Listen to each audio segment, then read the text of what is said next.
Hello friends, welcome back to my channel. आज हम एक इंटरेस्टिंग कन्वर्सेशन स्टार्ट करने वाले हैं एंड मेरे साथ है मेरी दोस्त चैट जीपीटी, जो मेरे सवालों का जवाब देगा और हमारी बातचीत को और ज़्यादा मीनिंगफुल बनाएगा। Hi chat GPT, how are you?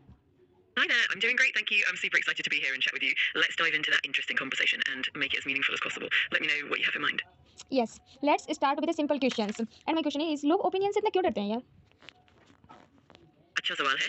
लोग अक्सर इसलिए राय से डरते हैं क्योंकि उन्हें लगता है कि उनकी पहचान या इज्जत पर असर पड़ सकता है, या फिर उन्हें आलोचना या अस्वीकार करने का डर होता है। कभी-कभी ये डर इनसिक्योरिटी या आत्मसंदेह से भी जुड़ा होता है, लेकिन धीरे-धीरे समझ और आत्मविश्वास बढ़ने से ये डर कम हो सकता है। पर फिर भी ओपिनियन देना एक अपने दिल को भी तो मतलब दिल पर जो बोझ होता है कि भाई मैं ये बोलकर ये इस चीज़ को सॉल्व कर सकता था, लेकिन मेरे ओपिनियन से ये राइट हो सकता था लेकिन वो रॉन्ग हुआ। तो फिर ये चीज़ कैसे मतलब कैसे एडजस्ट होगी, कैसे एक अच्छा बॉन्ड बनेगा नॉर्मल कि हाँ भाई ठीक है, मेरी ओपिनियन भी ज़रूरी है, मुझे बोलना ज़रूरी है ऐसा। बिल्कुल सही कहा आपने। कई बार ऐसा होता है कि अपनी राय देने से बाद में अफ़सोस भी होता है, या लगता है कि शायद वो राय पूरी तरह सही नहीं थी। लेकिन इसी से सीख मिलती है और धीरे-धीरे हम अपनी गलतियों से आगे बढ़ते हैं। जब हम खुलकर अपनी बात रखते हैं, तो इससे भरोसा भी बढ़ता है और रिश्ते भी मज़बूत होते हैं।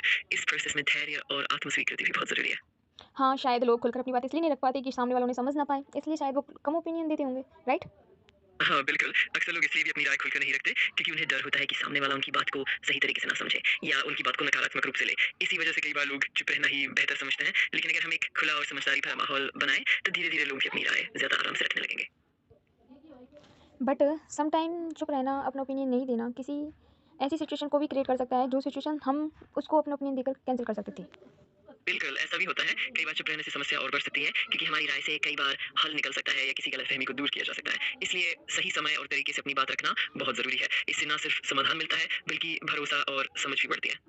अच्छा, और हाँ, यही ठीक है। और बिल्कुल, समझ गया। अगर आपको और भी कुछ पूछना हो या किसी और टॉपिक पर बात करनी हो, तो बेझिझक नहीं, बताइए, मैं हमेशा अच्छा चलो तैयार मैं नेक्स्ट क्वेश्चन पूछती हूँ। वैसे तो तुम बहुत स्मार्ट हो, इसमें कोई शक नहीं कि तुम मेरे क्वेश्चंस को सॉल्व नहीं कर सकती। मेरे क्वेश्चन थोड़े डिवोशन टाइप होते हैं, लेकिन आज हम कुछ और पूछते हैं। जैसे कि तुम मुझे बताओ, क्या पेशेंस से सच में सक्सेस ला सकते हैं? हूँ। धन्यवाद। और हाँ, बिल्कुल, धैर्य अक्सर सफलता की कुंजी माना जाता है। लंबे समय तक लगातार मेहनत करना, चुनौतियों का सामना करते हुए भी धैर्य बनाए रखना और समय के साथ सीखना, ये सब मिलकर सफलता दिलाने में मदद करते हैं। तो हाँ, धैर्य सच में एक अहम भूमिका निभाता है। हाँ, ये तो बात मानी कि पेशेंस सच में अहम भूमिका निभाता है, लेकिन क्या बिल्कुल, मैं तुम्हारी बात समझ रही हूँ। अगर तुम्हारे मन में कोई और सवाल या कोई और पहलू है जिस पर तुम बात करना चाहती हो, तो अच्छा मुझे चैट ज़रूर जीपीटी, बताओ। बाय, मम्मी मैं बुला रही है, bye bye bye bye bye. और मम्मी ठीक है।